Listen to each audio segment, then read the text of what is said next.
తారక్ గారు షూట్. ఇద్దరు ఒకళ్ళు అన్నారంట్రా. ఒకటి ఉంది, చైర్ ఉంది. భాను గారు, కళ్యాణ్ గారు ఎవరో భాను ఒకళ్ళైనా అట్లీస్ట్. ఒకళ్ళు అనరండి. వాసు గారు ఇక్కడ సార్. ఫస్ట్ ఎప్పుడు నాకేనా బుల్లెట్? బుల్లెట్ కాదు సార్, చాలా అంటే మాకు ఇంత అద్భుతమైన ట్రైలర్ చూపించినప్పుడు అప్రిషియేట్ చేయాలి కదా ఖచ్చితంగా. Thank you. అయితే మీరు ఎప్పుడు వచ్చినా కూడా మీకు పోటీ అంటే బాగా ఇష్టమా? పోటీ పరీక్షల్లో మీరు ఫస్ట్ ఉండేవాళ్ళే ఏంటి? ఎందుకంటే ఎప్పుడు వచ్చినా మంచి కాంపిటీషన్లో వస్తుంటారు మీరు. నేను ఇందాకే చెప్పా, పరీక్షల్లో వైట్ పేపర్ ఇచ్చి వచ్చినాడు, నేను పోటీల్లోకి ఎందుకు వెళ్తాను అసలు. బట్ కాకపోతే ఇక్కడ ఎప్పుడు పోటీలో వచ్చినా కూడా వస్తున్నారు, కొడుతున్నారు కదా. ఈసారి కూడా 4 సినిమాలు లేదండి, ఎప్పుడు నేను అనుకున్న తర్వాత సినిమాలు వస్తాయి. ఎందుకంటే నా మ్యాక్సిమం చిన్న సినిమాలు ఉంటాయి. నేను ఈ మధ్యలో తీసిన వీటిలో మీడియం రేంజ్ అండ్ ఇవే ఉంటాయి కాబట్టి పెద్ద జనరల్గా అప్పుడు ఏదైనా పెద్ద సినిమా వస్తుంటే ఆగుతారు. బట్ మీడియం అండ్ కొంచెం అప్కమింగ్లో ఉన్న సినిమాలకి జనరల్గా పోటీలు వస్తాయి, తప్పదు, అది మంచి డేట్ ఉన్నప్పుడు. అట్లాగే పోటీ పడాలి ఇక్కడ, ఎందుకంటే ఇన్ని సినిమాలు ఉన్నాయి కాబట్టి. బట్ ఫైనల్లీ కంటెంట్ ఒకటే మాట్లాడుతుంది కదా, అది యాక్సెప్ట్ చేయాలి మేము అందరూ. దర్శి గారు, కోర్టు నుంచి మీరు బయటకు వచ్చేసారు కానీ ఇంకా జనాలందరూ కోర్టులోనే ఉన్నారు. ఇంకా ఆ రేంజ్ ఇంపాక్ట్ అయితే క్రియేట్ చేశారు. ఎస్, అది special film of my life. అదిగా ఇప్పుడు ఐ థింక్ 12వ తారీఖు ఈటీవీలో కూడా రాబోతుంది. సో మా నాన్న కాదు, మా ఇంటి పక్కన నేబర్స్ అందరూ, సార్ మీ సినిమా అది యాడ్ వస్తుంది ఈటీవీలో అని అంటుంటే చాలా సంతోషంగా ఉంది. బట్ ఐ థింక్ అదే ఈ సినిమా వచ్చిన తర్వాత మళ్ళీ కాస్త కోర్టుని మర్చిపోతారేమో, ఏమో తెలీదు. అయితే దాంట్లో ఏమో టోటల్ సీరియస్ రోలు, దీనికి వచ్చేసరికి మొత్తం అంటే ఒకప్పుడు ప్రియదర్శి ఎలాంటి కామెడీ అయితే చేసేవాడు అలాంటి ఇదంతా కనిపిస్తుంది. సో ఎలాంటి ఫీస్ట్ ఇవ్వబోతున్నారు ఆడియన్స్కి? నవ్వులు పువ్వులు అంతే. థియేటర్కి రావాలి, అందరూ హ్యాపీగా సంతోషంగా నవ్వుకొని బయటికి వెళ్ళాలి అంతే. That is one single point agenda. నేను ఒకవేళ నన్ను అడిగితే చాలా ఉన్నాయి. అంటే ఇప్పుడు మీరు ట్రైలర్లో చూసిన వెరైటీ అవన్నీ చాలా చాలా బాగున్నాయి. సో కొంచెం అదే ఇంత 1 వీక్లో తెలిసిపోద్ది. Happiness is what we wanted to give it to the audience.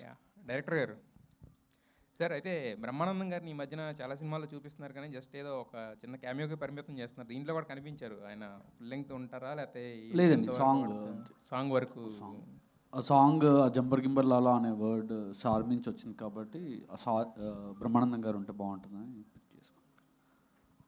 Vasu గారు ఇక్కడ సార్, బ్యానర్ పెట్టారు, వరుసగా హిట్సే కొట్టేస్తున్నారు. ఏంటి సార్ ఆ సీక్రెట్? ఏం లేదు, మంచి సినిమా, మంచి కథ, నచ్చిన కథ, దానికి మించి పెద్ద సీక్రెట్స్ ఏమి ఉండవు. ఒకటి ఏంటంటే మా డైరెక్టరు. ఆ సీక్రెట్ చెప్తే మీరు కూడా బ్యానర్ పెడతారు. చెప్పండి. చెప్పరు మీరు బ్యానర్. నాకు చెప్పకపోయినా ఇండస్ట్రీ వాళ్ళకని చెప్తే చాలామంది. రాత్రి ఫేవరెట్ డైలాగ్ రాసుకున్నాడు. రాత్రి ఒక చిన్న షూట్ జరిగింది. ఒక పెద్ద ఆయన చాలా అది సస్పెన్స్ ఎవరు యాక్ట్ చేశారు అనేది. దాంట్లో ఏం చేసిండంటే నాదేదో చిన్న క్యారెక్టర్ పెట్టుకున్నాడు. వాసన ఇంకా సినిమా స్టార్ట్ చేయట్లేదు అది అని అంటే అవతల ఆయనతో చెప్పించాడు. మనోడు చెప్తే కొడతాను కదా, అందుకని అవును ఈ మధ్య బాగా చాదస్తం పెరిగిపోయిందని ఆ డైలాగ్ రాసిబెరి పెట్టించుకున్నాడు. అండ్ సింపుల్ అండి, బాగా నచ్చితే బాగా నవ్వుకుంటే అందరూ నవ్విస్తాం అనేది. ఒకటి ఏంటంటే నేను ఎప్పుడు జాగ్రత్త తీసుకునేది, నాకు డైరెక్టర్ ఏదైతే చెప్పారో అది స్క్రీన్ మీదకి వచ్చే వరకు, అది మళ్ళీ అది తగిలే వరకు డైరెక్టర్స్ని అడుగుతూ ఉంటాను, కొంచెం అది ఏదన్నా చూడండి అని చెప్పి. అంతకుమించి పెద్ద సక్సెస్ ఏం లేదు. సినిమా తీయటం వేరు కానీ దాన్ని ప్రమోషనల్ చేయడం కూడా వేరు. మీ ప్రమోషనల్ అసలు డిఫరెంట్గా ఉంటుంది. అసలుకి అది గ్రౌండ్ లెవెల్లోకి వెళ్ళిపోతుంది. కామెడీ గతంలో లేదు ఇలాంటి ప్రమోషన్. మనం ప్రమోషనల్ అంటే ఈవెంట్ చేయటం లేకపోతే పెద్ద పెద్ద చేయటం జరిగేది.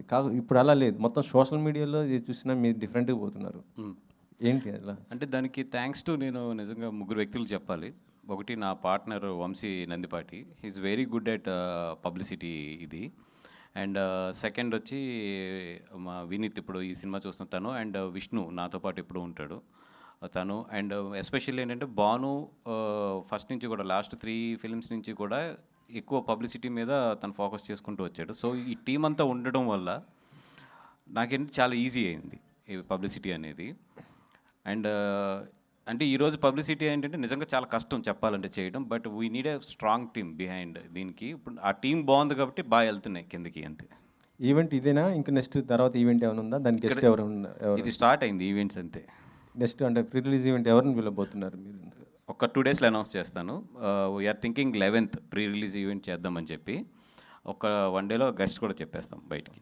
దర్శి గారు, ఈ సినిమా ఇది ట్రైలర్ చూస్తుంటే మళ్ళీ మాకు జాతి రత్నాలు ఎంత నవ్వేమో దానికి రెట్టింపు నవ్వు ఇది అవుతుంది. తప్పకుండా అది దట్ ఈస్ అంటే జాతిరత్నాలు ఒక ఇన్స్పిరేషన్గా తీసుకున్న బట్ రెట్టింపు నవ్వులు ఐ థింక్ ఒక కొత్త న్యూ ఎక్స్పీరియన్స్ ఇవ్వబోతున్నాం, that is for sure. Vasu గారు సార్, అదే ఇందాక డేట్ గురించి చెప్తున్నారు కదా, మంచి డేట్ అని. అంటే మీరు ఇది వరకు డిస్ట్రిబ్యూషన్లో కూడా ఉన్నారు కదా, చాలా నాళ్ళ నుంచి మనం ఎప్పటి నుంచో అనుకునే మాట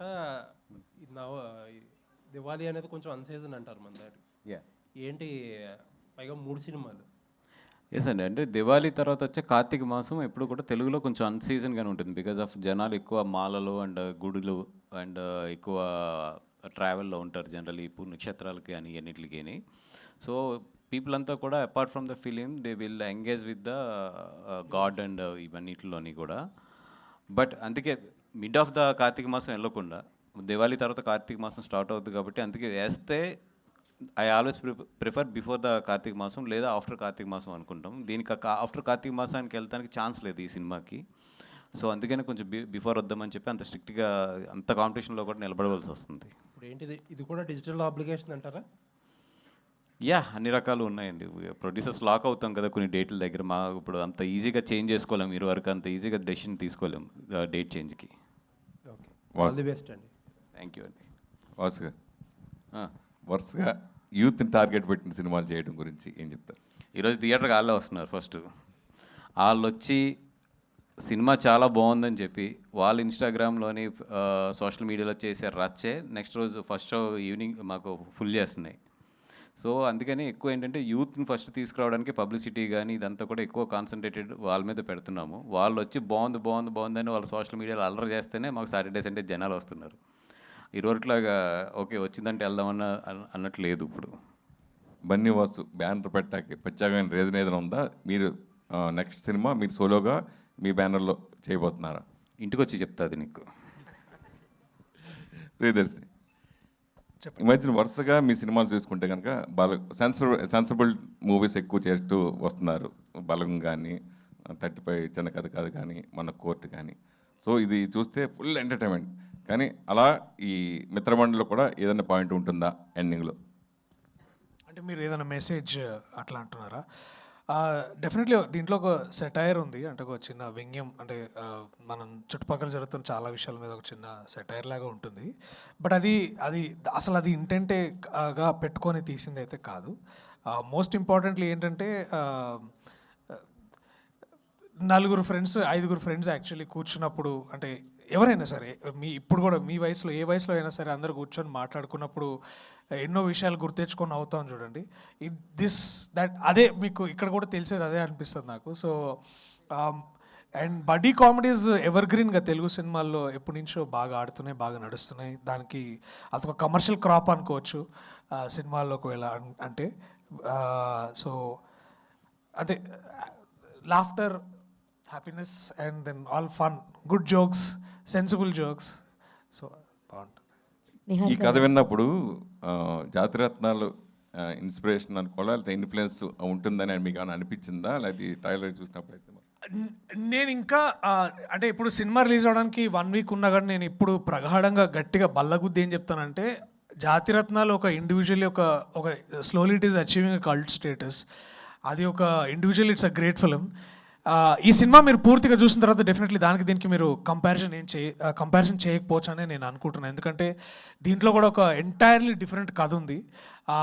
జస్ట్ బికాజ్ మా రైటర్ డైరెక్టర్ విజయ్ కొంచెం అట్లాంటి ఫ్లేవర్లో కనిపిస్తుందేమో కానీ, బట్ మీరు సినిమా చూస్తే అసలు జాతిరత్నాలు వేరు, మిత్రమండలి కంప్లీట్లీ వేరు అని మాత్రం మీరు ఖచ్చితంగా చెప్పగలరు. But definitely Jathiratnalu is our inspiration for sure. Nihar garu hi sir. Hi అండి. సోషల్ మీడియా నుంచి సిల్వర్ స్క్రీన్కి ఈ సినిమా ద్వారా పర్టికులర్గా ఎందుకు ఇంట్రడ్యూస్ అవ్వాలనుకున్నారు? అంటే ట్రైలర్ చూసారా సార్? చూశాను కాబట్టే చెప్తాను. నాకు మామూలుగా ఉండే తిక్కకి దీనికి చాలా మ్యాచ్ అయింది కదా, అవునా? అందుకని స్టోరీ విన్నప్పుడు I was like the level of తిక్క LHS is equal to RHS, so it makes sense.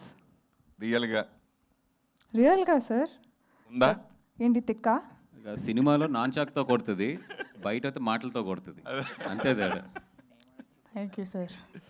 అంటే ఈ మధ్యకాలంలో వరుసగా సినిమాలు చూసుకుంటే కనుక మన హరిహర వీరమల్లు, నిధి అగర్వాల్ చివరి వచ్చేటప్పుడు ఎండింగ్లో నెగిటివ్ క్యారెక్టర్, అలాగే ఇప్పుడు రుక్మిణి కాంతార సినిమాలో, సో వరుసగా హీరోయిన్లు ఆ నెగిటివ్గా వినల్గా చేయటం గురించి మీరు ఏం చెప్తారు? సార్ నాకు కూడా ఒక మూవీలో ఎప్పుడైనా సీరియల్ కిల్లర్, ఒక సైకోపాత్ అలా చేయాలని ఉంది. వీళ్ళు ఏం చేస్తున్నారో నాకు తెలియదు, but cool if they're doing it I guess. ఇందులో నేను నెగిటివ్ అని ఇండైరెక్ట్గా అడుగుతున్నారా? అంటే అందరినీ బాదుతున్నాను సార్ నంచాక్స్తో. ఒక రకంగా నెగిటివ్. రియల్ లైఫ్లోనా? కాదు, సినిమాలో. ఎంత పెద్ద డైలాగ్ కొట్టాడు తెలుసా? మీరు సీరియల్లో ఏదైనా సైకోపాత్ అలా చేయాలనుకుంటే ఆల్రెడీ రియల్ లైఫ్లో అదే కదా, మళ్ళీ సీరియల్ ఎందుకు అంటున్నాడు? అది అది మైక్లీ నా మీద ఒట్టే ప్లీజ్, నీ మీద నువ్వు వేసుకోవట్టు. Niharika, yeah sir. ఇంకేమైనా చెప్పేది ఉందా? లేదు, ఇంకేమైనా అడిగేది ఉందా?